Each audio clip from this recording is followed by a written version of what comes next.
Hello दोस्तों, कैसे हैं आप सब। हमारी कहानियाँ देखने के लिए हमारे चैनल को सब्सक्राइब कीजिए और हाँ, बेल आइकन दबाना मत भूलिएगा। यह कहानी मुंबई में रहने वाले गरीब परिवार की है।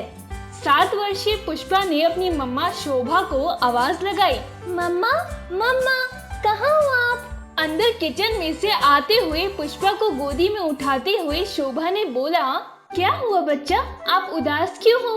माँ इस बार मेरी बर्थडे पर परी वाला फ्रॉक खरीदना और हाँ, केक मुझे चॉकलेट वाला चाहिए और इस बार मैं अपने सभी दोस्तों को बुलाऊंगी। ठीक है मेरी लाडली बेटी, ये तो खुश होने वाली बात है और आप उदास हो। उसके बाद पुष्पा खुश हो जाती है और बोलती है, आप मेरी दुनिया की सबसे अच्छी मम्मा हो। इतना कहकर शोभा सीढ़ियों से नीचे उतरने लगी और अचानक से उनका पैर फिसल गया और वे सीढ़ियों से गिरते गिरते नीचे आ गई। उनके सर में काफी चोटें आई थी, काफी खून निकल रहा था। गिरने की आवाज सुनकर पुष्पा के पापा हरिंद्र दौड़ते हुए आए। शोभा जी को जल्दी से अस्पताल ले जाया गया, लेकिन ईश्वर को शायद उनकी ज्यादा जरूरत थी। उसने पुष्पा की खुशियों की परवाह न करते हुए उन्हें अपने पास बुला लिया। हर दिल अजीज पुष्पा की माँ उसकी जिंदगी से क्या गई, खुशियों ने उससे अपना नाता ही तोड़ लिया। हरेंद्र अब काफी उदास सा रहने लगा।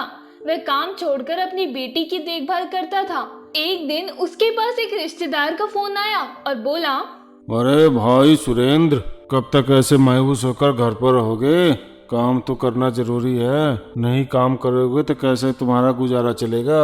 अपनी बिटिया को छोड़कर कैसे ऑफिस चला जाऊं? कौन देखभाल करेगा मेरी बिटिया का? यदि बुरा न मानो तो एक बात कहूँ, मेरी जान पहचान की एक विधवा औरत है, तुम कहो तो तुम्हारी शादी की बात चलाऊं। पुष्पा को माँ का प्यार मिल जाएगा और वो अच्छे से देखभाल भी करेगी और तुम्हारी भी सारी जिंदगी तो बची हुई है। तुम सही कहते हो भाई। उसके बाद हरेंद्र विमला से दूसरी शादी कर लेता है। विमला के पहले से ही एक लड़की थी जिसका नाम रीना था। सौतेली माँ और उसकी बड़ी सौतेली बहन रीना ने उसकी जिंदगी में प्रवेश करते ही न केवल उसका एकमात्र सहारा उसके पिता को छीना, बल्कि उसका दामन भी अनवरत चुभने वाले कांटों से भर दिया। कभी घर की लाडली और सबकी आंखों की तारा पुष्पा आज सबकी आंखों की किरकिर बन गई थी और उसकी हैसियत अपने ही घर में एक अदद नौकरानी की बनकर रह गई। पिता की बुजदिली ने सौतेली माँ और बहन को हौसले इतने बुलंद कर दिए कि पुष्पा अपने जायज मांगों के लिए भी अपना मुंह खोलने से डरने लगी। शुरू में वह माँ की तस्वीर को सीने से लगा आंसू बहाकर दिल का गम हल्का कर लेती थी, लेकिन अब तो आंसू ने भी उसका साथ छोड़ दिया। हालत से समझौता कर उसने अपने जीवन नैया को ईश्वर के भरोसे की पतवार के सहारे छोड़ दिया। पुष्पा अपने कम कमरे में बैठकर पढ़ाई कर रही थी, तभी उसकी सौतेली बहन रीना आ जाती है और कहती है, पुष्पा, बाथरूम में मेरे कपड़े पड़े हैं, उन्हें धो देना और हाँ, मेरा कमरा जरा सलीके से सजा देना, शाम को मेरे कुछ दोस्त आने वाले हैं। इतना कहकर रीना पुष्पा के कमरे से निकल गई। पुष्पा की तरफ से कोई जवाब न पाकर रीना पलटकर पुष्पा की तरफ मुखातिब होकर डपटते हुए बोली, कान खोल कर सुन लो, मेरे सब काम मेरे आने से पहले समाप्त हो जाने चाहिए। इतना कहकर रीना सीढ़ियों पर पैर पटकती नीचे उतरकर अपनी स्कूटी से कॉलेज चली गई। थोड़ी देर बाद पुष्पा अपने कमरे से निकली और बाथरूम में जाकर अपने कपड़ों के साथ रीना के कपड़ों को धुलकर बालकोनी में सुखाने के लिए डाल दिए। तभी नीचे से उसकी सौतेली माँ विमला की आवाज आई, पुष्पा, जरा मेरे कपड़ों को इस्त्री कर देना, किटी पार्टी में जाना है, जल्दी करना नहीं तो देर हो जाएगी। और हाँ, जरा मेरे चप्पलों को ब्रश मार देना। पुष्पा यंत्रवत नीचे उतरी और मम्मी की साड़ी को प्रेस कर और चप्पल पर पॉलिश लगा के उसे चमका दिया। पुष्पा को मालूम था कि अगर उनके काम उनकी पसंद के नहीं हुए तो डांट की एक ऐसी झाड़ मिलेगी जिसकी टीस घंटों आंसू बहाने के बावजूद भी कम नहीं होगी। सुबह शाम घरेलू कार्यों को निपटाने के बाद जो समय बचता पुष्पा अपनी पढ़ाई में लगाती थी, लेकिन वह भी उसकी सौतेली माँ और बहन को फूटी आंख नहीं सुहाती थी। लेकिन पिता के अंदर अभी गैरत बाकी थी। उनके थोड़े से सहारे के जरिए किसी तरह पुष्पा ने 12वीं पास कर गई। एक तरफ जहां रीना के पास हमेशा नए डिजाइनर कपड़ों, सौंदर्य प्रसाधनों, मनोरंजन की सामग्रियों का ढेर लगा रहता था, वहीं दूसरी तरफ पुष्पा के पास एक भी ढंग के कपड़े नहीं होते थे। माँ, मेरे भी कपड़े फट गए हैं, मुझे भी नए कपड़े दिला दो। तुझे नए कपड़े की क्या जरूरत है? तू नए कपड़े पहनकर क्या करेगी? रीना बेटी, तुम्हारे कोई कपड़े पुराने हो गए हो तो उसको दे दो, ये पहन लेगी। प्लीज माँ, राखी नजदीक आ रही है तो इस बार तो नए कपड़े दिलवा दो। तेरा दिमाग खराब है क्या? नए कपड़े के पैसे कहाँ से आएंगे? रीना के उत्तरायण पहना करो। पुष्पा रोते हुए चली जाती है। तभी वहाँ पर रीना आती है और कहती है, माँ, राखी नजदीक आ रही है, इस बार मुझे महंगी वाली ड्रेस लेनी है। हाँ हाँ, क्यों नहीं मेरी बेटी, ये ले पैसे और जा खरीद ले मेरी प्यारी माँ। उसके बाद विमला रीना को पैसे निकाल कर दे देती है और रीना खुशी खुशी चली जाती है। रीना जो कपड़े पहन के बोर हो चुकी होती थी, वे कपड़े पुष्पा को पहनने के लिए दे देती थी। पुष्पा की लाख मिन्नतों के किसी के भी कान पर जूं न रेंगती। पुष्पा के भाग्य में रीना के छोड़े कपड़े एहसानों के साथ पहनने को मिलते। रीना की छोड़ी साइकिल से पुष्पा ने 12वीं पास की तो ग्रेजुएशन में उसकी पुरानी स्कूटी बड़ी हिल हुज्जत के बाद मिली। माँ, मुझे सहेली की बर्थडे पार्टी में जाना है। हाँ हाँ, क्यों नहीं मेरी बेटी, जरूर जाना और एक अच्छा सा बर्थडे गिफ्ट लेकर जाना। रीना को जहाँ दोस्तों के साथ पार्टियों के लिए अनुमति की आवश्यकता नहीं थी, वहीं पुष्पा की कोई भी सहेली घर आ जाए तो सौतेली माँ और बहन सारा घर सर पर उठा लेती थी। अरे ओ महारानी, सारा दिन आराम करोगी या घर का काम भी करोगी? जब देखो तब काम चोरी करती रहती हो। माँ, मेरी सहेली अभी तो 5 मिनट पहले ही आई है, कुछ जरूरी क्वेश्चन पेपर सॉल्व करना है।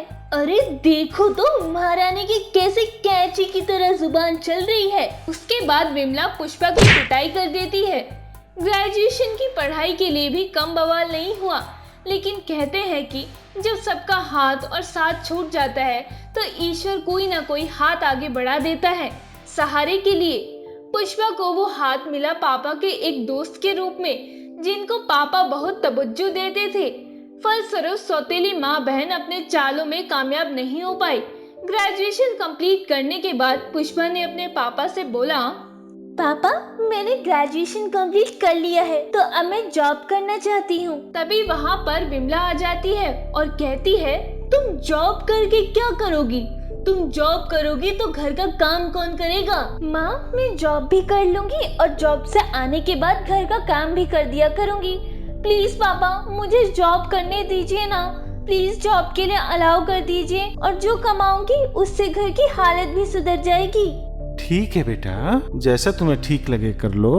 इतना सुनते ही ये बात विमला और रीना के कलेजे को छलनी करने लगी।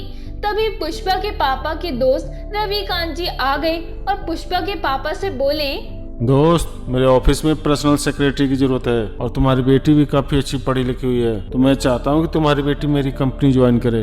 दोस्त, ये तो बहुत अच्छी बात है। फिर पुष्पा ने कंपनी ज्वाइन कर ली और सेक्रेटरी के पद पर उसे नियुक्त कर दिया गया। वह ऑफिस में मन लगाकर काम करती थी। धीरे धीरे 1 महीना बीत गया। आज उसको पहली सैलरी मिली थी। फिर पुष्पा सोचने लगी, आज तक मुझे किसी ने नया अच्छा ड्रेस नहीं दिलाया, कम से कम मैं आज तो अपनी पहली सैलरी से एक अच्छी सी ड्रेस अपने लिए खरीद लूं। उसके बाद पुष्पा शॉपिंग मॉल गई और वहाँ पर उसने एक प्यारी सी ड्रेस खरीदी अपने लिए और वह ड्रेस लेकर घर पहुँच गई। और ड्रेस लेकर पुष्पा खुशी से कहने लगी, आज मैं नई ड्रेस पहनूंगी, आज मैं नई ड्रेस पहनूंगी। तभी वहाँ पर रीना आ जाती है और वह ड्रेस उससे छीन लेती है और कहती है, शक्ल देखी है अपनी, नई ड्रेस पहनेगी, इस ड्रेस को मुझे दे दे, नहीं तो अभी मम्मी से कहकर तेरी पिटाई लगवाऊंगी। पुष्पा ने उदास होकर ड्रेस रीना को दे दी।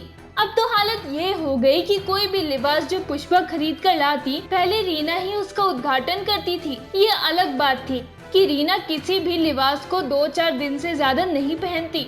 पुष्पा को हमेशा ये मलाल रहता कि जब वह कमा रही है तो भी उसके पहनने के लिए उतरन ही नसीब हो रहा है। उसने एक एक पाई जोड़कर एक स्कूटी खरीदी।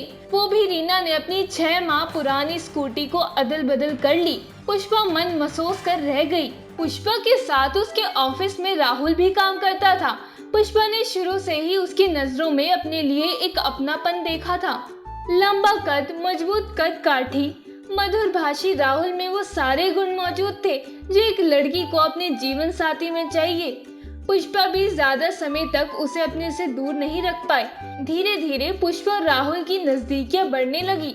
मुलाकातों का दौर ऑफिस से निकलकर पार्क, रेस्टोरेंट, सिनेमा हॉल तक पहुंच गया। पुष्पा को भी राहुल अच्छा लगने लगा और वह उसमें अपना जीवन साथी का अक्ष देखने लगी। यह बात जब उसके पापा के दोस्त को भी पता चली तो उन्होंने एक दिन उसे अपने ऑफिस में बुलाकर इस बात को पूछ लिया। बेटा, क्या तुम राहुल को पसंद करती हो? हाँ सर। क्या तुम उससे शादी करना चाहती हो? जी सर, लेकिन पापा शादी के लिए राजी होंगे तभी हम लोग शादी करेंगे, नहीं तो हम इस रिश्ते को भूल जाएंगे। ठीक है, फिर मैं तुम्हारे पापा से बात करूंगा। Thank you sir. पुष्पा के पापा अपनी दोनों लड़कियों के हाथ पीले करने की जुगत में थे। चूंकि रीना अपने करियर के लिए 2-3 वर्षों तक शादी ना करने का फैसला किया, इसलिए उन्होंने पुष्पा की शादी से निवृत्त होने का फैसला कर लिया। इसी बीच पापा के दोस्त राहुल का प्रस्ताव लेकर आ गए, जो सबको पसंद भी आ गया।